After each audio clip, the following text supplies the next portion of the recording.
ओम श्री परमात्मा नमः। मैं सीनियर प्रोफेसर हरिहृदय अवस्थी अपने परम पूज्य गुरु जी प्रातः स्मरणीय प्रोफेसर पंडित भगवत शरण शुक्ल, वेद मूर्ति तपोनिष्ठ गीता उपनिषद पुराण और धर्मशास्त्र के विशेषज्ञ के साथ में आप सभी का Awasthi Ayurveda anatomy yoga and spirituality channel पर हार्दिक स्वागत करता हूँ। गुरु जी हम लोग को सांख्य कार्य का सरल शब्दों में समझा रहे हैं।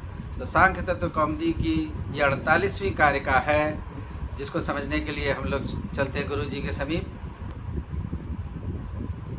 नमोस्त्वनंताय सहस्रमूर्तये सहस्रपादाक्षिशिरोर्वाहवे सहस्रनाम्ने पुरुषाय शाश्वते सहस्रकोटियुगधारिणे नमः। कृष्णाय वासुदेवाय हरये परमात्मने प्रणतक्लेशनाशाय गोविंदाय नमो नमः।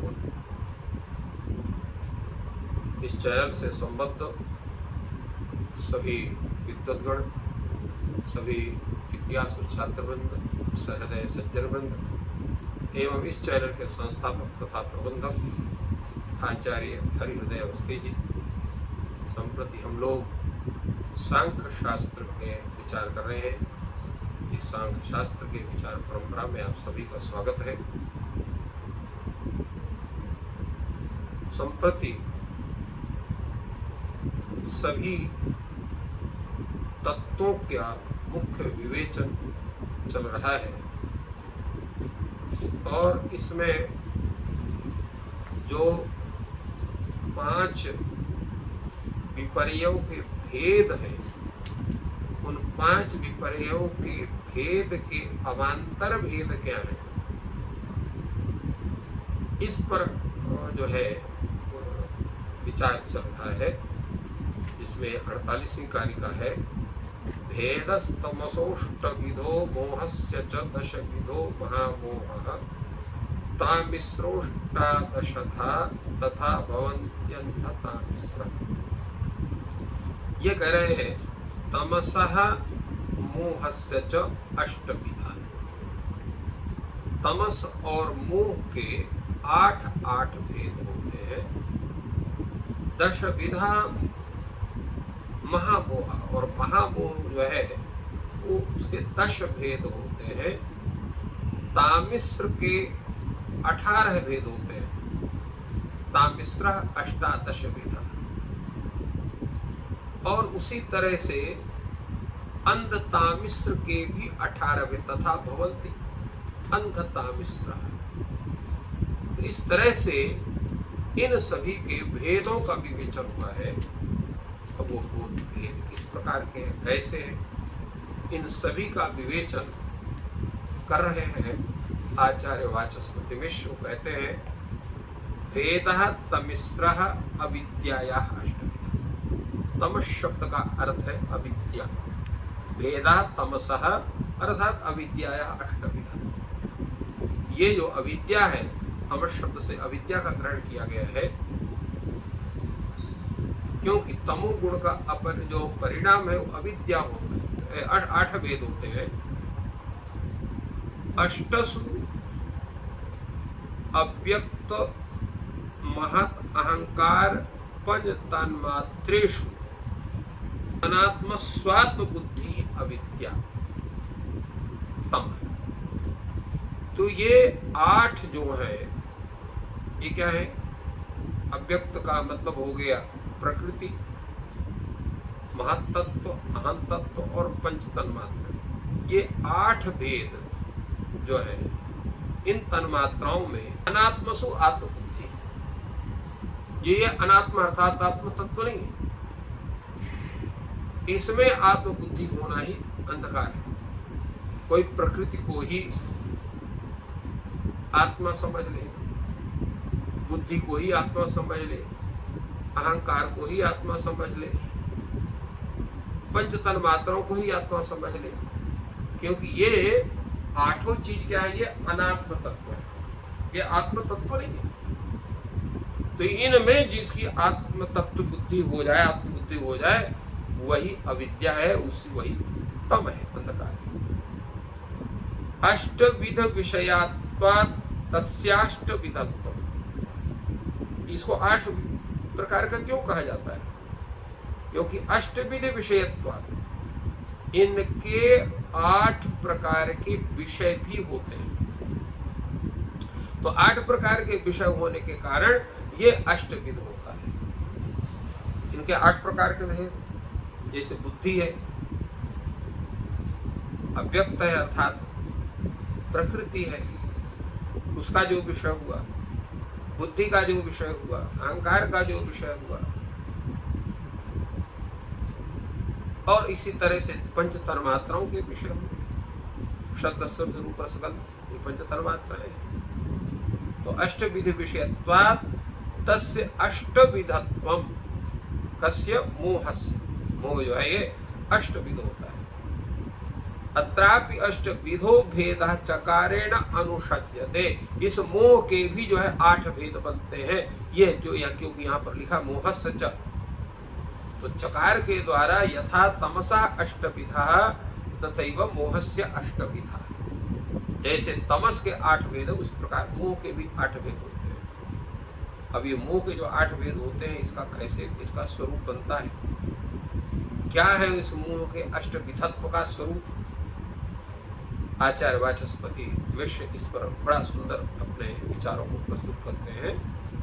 तो कहते हैं देवा ही अष्टविधम ऐश्वर्यम आसाद्य अमृतत्वाभिमानिनः अणिमादिकम आत्मीयम शाश्वतिकम अभिमन्यन्ते सा इयम अस्मिता मोह अष्टविधैश्वर्य विषयत्वात् अष्टविधा। ये जो देवता लोग हैं, इसमें मोह रूप अष्टविधत्व उनमें बनता है। कैसे बनता है? क्योंकि जो देवता है ये 8 प्रकार के ऐश्वर्य, जो अणिमा गरिमा इत्यादि जो 8 प्रकार के ऐश्वर्य हैं, इनको ये स्वतः अपने योनि विशेष के प्रभाव से उसको प्राप्त करने, उसके लिए सिद्धि करने की जरूरत नहीं। अणिमा इत्यादि जो अष्ट सिद्धियां हैं, उन अष्ट सिद्धियों को देव योनि विशेष के लोगों को जन्मतः सिद्ध होती है। मनुष्य को इसको सिद्ध करने के लिए उतना प्रयत्न करना पड़ता, तपश्चर्या करना पड़ता, उस प्रकार की साधना करना पड़ता है, तब ये अणिमा गरिमा इत्यादि सिद्धियां उसको प्राप्त होती हैं। किंतु देवता हो गए, यक्ष हो गए, गंधर्व हो गए, दैत्य हो गए, दानव हो गए, ये देव योनि विशेष माने जाते हैं। इनको सबको जन्मता ये 8 प्रकार की सिद्धियां प्राप्त होती है। इसलिए कहा अष्टविधि ऐश्वर्य आसाद्य अमृतत्वाभिमानी, उनको ये अभिमान है कि हमारी कोई मृत्यु नहीं हो, क्योंकि अमृत पान किए हुए हैं। तो अमृतत्वाभिमानिनः अणिमादिकम आत्मीयम शाश्वतिकम अभिमन्यते, तो अणिमादिक जो ऐश्वर्य है उसको शाश्वतिक अपना वो मानते हैं। तो यह जो उनकी अस्मिता है, यह उनका जो मानना है, यह जो उनका दुराभिमान है या अभिमान है, वही है यहाँ पर मोह। और वह चूंकि जो सिद्धियां हो 8 प्रकार की, अणिमा गरिमा इत्यादि, तो उनके 8 प्रकार के होने के कारण ये अष्टविध इनका जो है ऐश्वर्य विषयत्व, तो मोहा अष्टविधैश्वर्य विषय 8 प्रकार के विषय से युक्त होने के कारण यह जो मोह है वो भी 8 प्रकार का माना जाता है। आगे कहते हैं 10 विधा महामोहा, और महामोह जो है वो 10 प्रकार का होता है। ये 10 प्रकार कैसे होता है? तो उसका कारण यह है कि यह जो पंच तन्मात्राएं हैं, ये 5 शब्द स्पर्श रूप रसगंध, और उसके विषय जो पंच महाभूत है, शब्द गुण का आकाश, तो आकाश हो गया, स्पर्श गुण का है वायु, तो आकाश हो गया, वायु होगा, जल हो गया, इसी प्रकार तेज हो गया, शब्द स्पर्श, रूप रस, रूप का हो गया तेज, अग्नि तत्व अग्नि आदि, और जल तत्व हो गया रस का, और गंध का हो गया पृथ्वी तत्व। 5 तो शब्दादिशु पंचशु, दिव्या दिव्यतय, दिव्य और अदिव्य, दिव्य हो गए पंच तन्मात्रा, अदिव्य हो गए पंच महाभूत, तो इनकी कुल संख्या हो जाती है 10। तो 10 विधेषु विषयेषु रागा, इन 10 विषयों में जो राग है, आसक्ति है, उसी राग और आसक्ति को कहते हैं महामोह। तो इस प्रकार ये महामोह जो है ये 10 प्रकार का होता है, क्योंकि उस व्यक्ति विशेष की शब्द स्पर्श रूप रसगंध में भी आसक्ति होती है और पृथ्वी जल तेज वायु आकाश में भी आसक्ति होती है। तो इस तरह से इनमें जो इनके विषयों में, 10 के विषयों में जो आसक्ति है उसी को हम कहते हैं महामोह। और यह जो है 10 विध का विषय होने के कारण यह 10 प्रकार का महामोह माना। तामिश्र अष्टादश था कहा। तामिश्र क्या है? तो तामिश्र द्वेष, द्वेष ही तामिश्र। ये द्वेष तामिश्र जो है ये 18 प्रकार का होता है, क्योंकि शब्दादि जो 10 है ये 10 विषय उसके रंजनीय होते हैं स्वरूपतः। ऐश्वर्यादि अणमादिक है ये स्वरूपतः रंजनीय नहीं होते, किंतु रंजनीय शब्दादि उपाय होते हैं और वो शब्दादि वहां पर उपस्थित होते हैं और परस्पर में उपहन्यमान होने के कारण जो उपाय अणिमादि है वो भी स्वरूप से गोपनीय होती हैं। इसलिए शब्दादि जो ये 10 है 10 का स्वरूप हुआ और उनके साथ जो अणमादि है ये 8 का स्वरूप हुआ, तो कुल संख्या इनकी 18 हो जाती है। तो इसलिए यहाँ पर वाचस्पति मिश्र कहते हैं कि तामिश्र द्वेष अष्टादशता शब्दादय 10 विषया रंजनीय स्वरूपता। इसमें जो शब्दाद्य से अर्थात शब्द आदि मन शब्द स्वरूप रसगंध ये हो गए पंचदिव्य, और अदिव्य अर्थात पृथ्वी जल तेज वायु आकाश ये 5 दिव्य कुल मिलाकर के 10 हुआ। ये रंजनी कैसे होते हैं? स्वरूपतः रंजनी होते हैं। और ऐश्वर्यम तो अणमादिकम न स्वरूपतः रंजनीयम। ऐश्वर्य जो अणमादिक है स्वरूपतः रंजनीय नहीं होते, किंतु रंजनीय शब्दादि पाया, किंतु रंजनीय शब्दादि उसके जो है उपाय बनते हैं और वो स्तेत शब्दादय उपस्थिता, और वो जो शब्दादि उपस्थित होकर के परस्पर परस्पर उपहन्यमान होते हुए उपाय अणिमादय जो है अणिमादि के उपाय बनते हैं। स्वरूपेण कोपनीय भवन्ति, स्वरूपता कोपनीय होते हैं। शब्दादि भी 10 भी सह अणमाद्यष्टकम, तो शब्दादि 10 के साथ जो अणमादि जो अष्टक है, अष्टक का समुदाय है, कुल मिलाकर के ये 18 भेद होते हैं। और उनके विषय जो द्वेष जो तामिश्र है वो भी 18 का विषय होने के कारण 18 प्रकार का माना जाता है। और तथैव भवन्ति, इसी प्रकार अंध तामिश्र भी माना जाता है।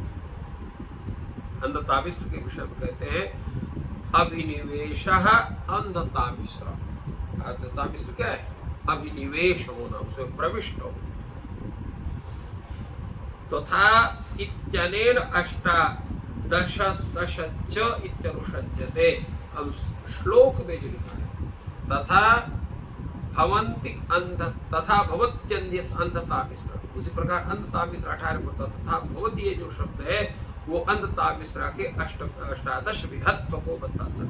तथेत्यनेन अष्टादश दशधत्व अनुसज्जते। तो देवा खलु अणिमादिकम अष्टाविधम ऐश्वर्य आशात 10 शब्दादीन भुंजानहा। जो देवता हैं वो अणिमादिक अष्टविध ऐश्वर्य को प्राप्त करके 10 जो शब्दादि हैं उनका जो है भोग करते हुए, शब्दादय भोग के लिए जो शब्दादि भोग होते हैं, तदुपाय अणिमादय अस्माकम असुरादि भी मोक्ष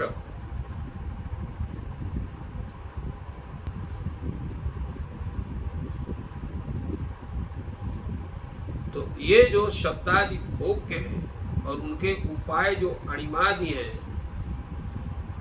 तो अस्माकम असुरादि भी, तो ये जो हमारे अणिमादिक हैं भोग हैं, उनके उपाय जो अणिमादिक हैं, ये असुरादि भी